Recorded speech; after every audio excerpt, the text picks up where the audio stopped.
The valley was quiet, but not with peace. It was the kind of quiet that sits heavy before a storm. On one side of the valley of Elah, Israel's army stood tense, their spears clenched in calloused hands, eyes darting toward the horizon. On the other side, like a shadow looming across the land, the Philistine army waited, and at their front, rising like a wall of bronze and rage, stood a giant, Goliath. He wasn't just a large man, he was a living monument to terror.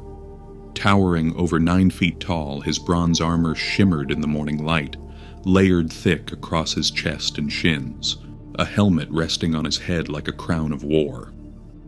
His javelin, slung across his back, was the size of a beam. His spearhead alone weighed more than some men. But it wasn't just the steel or the size that terrified Israel. It was his voice, deep, guttural, laced with arrogance. It rumbled across the valley like thunder, shaking not the earth, but the souls of those who heard it. And for 40 days he came forward with the same haunting challenge.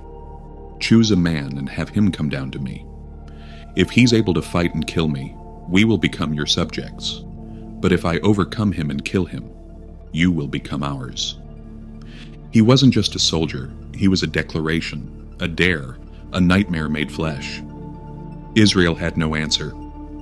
Not one man dared take the field, not the commanders, not the archers, not even Saul, the king who once towered over his peers, who once inspired warriors, now sat in his tent, silent, the crown heavy upon his brow, shame burning behind his eyes.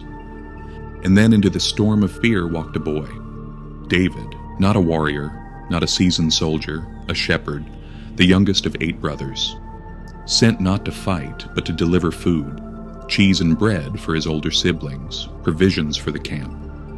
His arrival was ordinary. His purpose was simple. But what he walked into was destiny. David saw the battlefield not with the eyes of fear, but with the eyes of faith. While others saw an invincible enemy, he saw an opportunity for God's power to be revealed. He heard Goliath's taunts, saw the trembling of the men, and something stirred deep within him, righteous anger, not pride, not recklessness, but a holy defiance. Who is this uncircumcised Philistine, he asked, that he should defy the armies of the living God? The men around him scoffed. You're just a boy, they said. Go back to your sheep. Even his own brothers turned on him. Why are you here? Who's watching the flock? Are you just here to watch us die? But David wasn't shaken. He remembered. He remembered the lion that came for his sheep, the bear that snarled in the night. He remembered how fear had tried to grip him then, too. But he stood his ground. He didn't run. He fought, and he won. So he went to Saul. Let no one lose heart, David said. I will go and fight this Philistine. Saul looked at the boy, his youthful face, his calloused hands from tending sheep, not swords, and said, You're not able to fight him. You're just a boy. He's been a warrior since his youth. But David stood firm. I've killed lions. I've killed bears.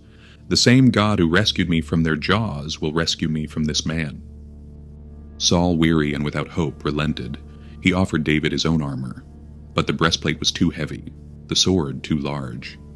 David tried to walk and nearly stumbled. He removed it all. I cannot go in these, he said. I'm not used to them. Instead, he reached for what he knew. He took his staff, his sling, and from the brook he chose 5 smooth stones, placing them in the pouch at his side. Then, with nothing but trust, he stepped into the valley. As he walked, his heart pounded, not from fear, but from clarity. Each step was a defiance of logic, of strength, of the natural order. But David wasn't relying on the natural. He whispered quiet prayers, remembered God's promises, and breathed deeply. He wasn't alone. Goliath saw him coming and laughed. Am I a dog, he bellowed, that you come at me with sticks? He cursed David by the names of his gods. Come here, he growled. I'll give your flesh to the birds and the wild animals.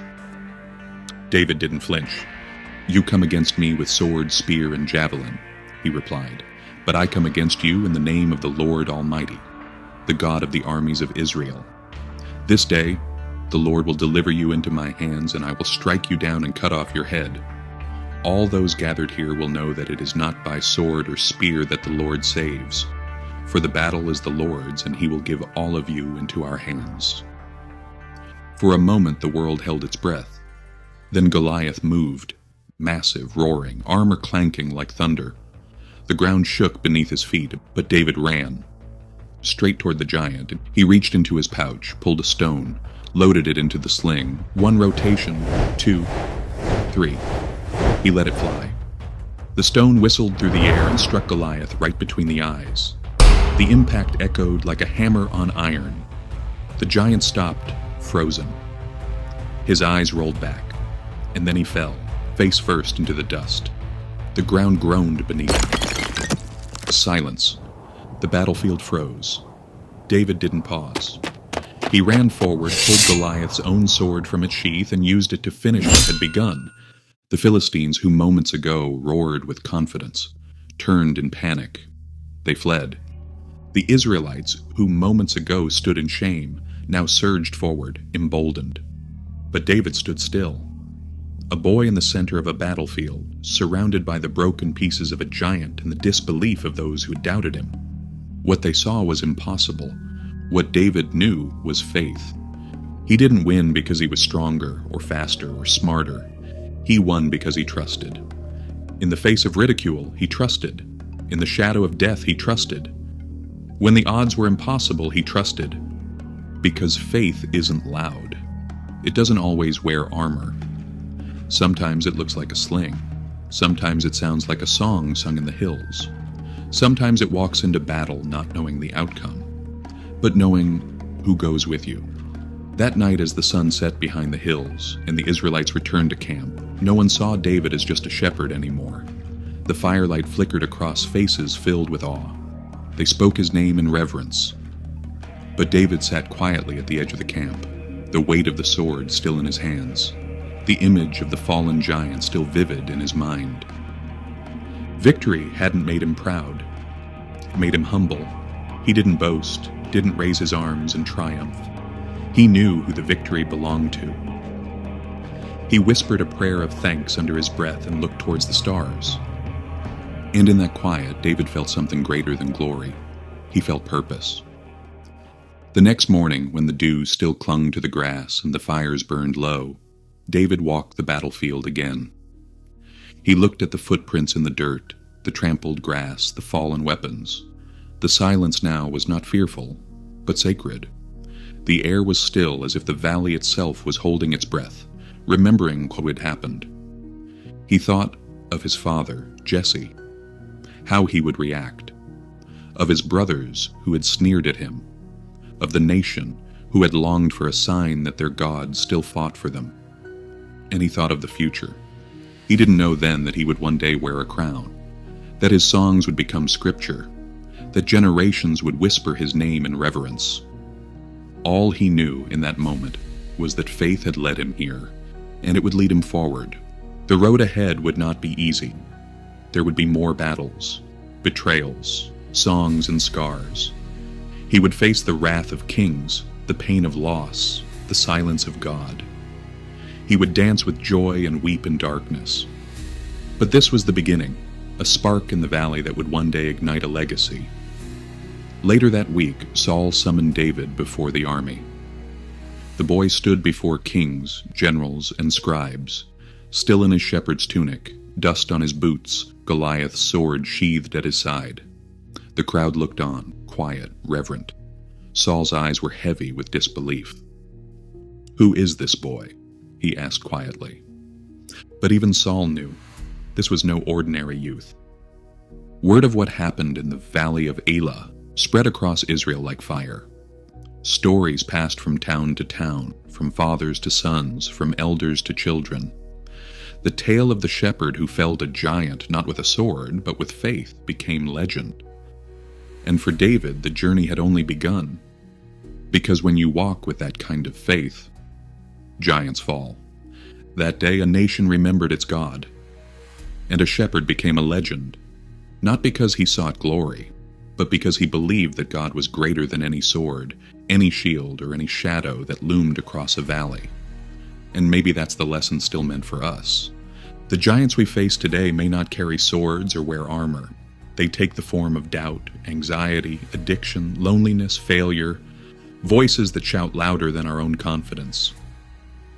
But the story of David isn't just about a battlefield thousands of years ago.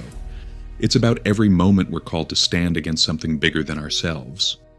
It reminds us that courage isn't the absence of fear.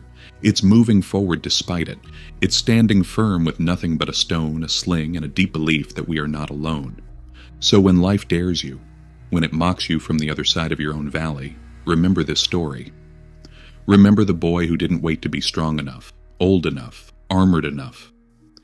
He stepped forward anyway, and with faith in something greater, he watched his giant fall. Thank you for joining us on this journey through God's timeless stories. Each story we share is a reminder that though the world may change, His word endures forever. If today's story spoke to you, leave a like, share it with someone who needs encouragement, and don't forget to subscribe for more powerful journeys through Scripture. New episodes release every Friday. Until next time, keep walking by faith. And remember, every story is part of a greater story, the story God is still writing in you.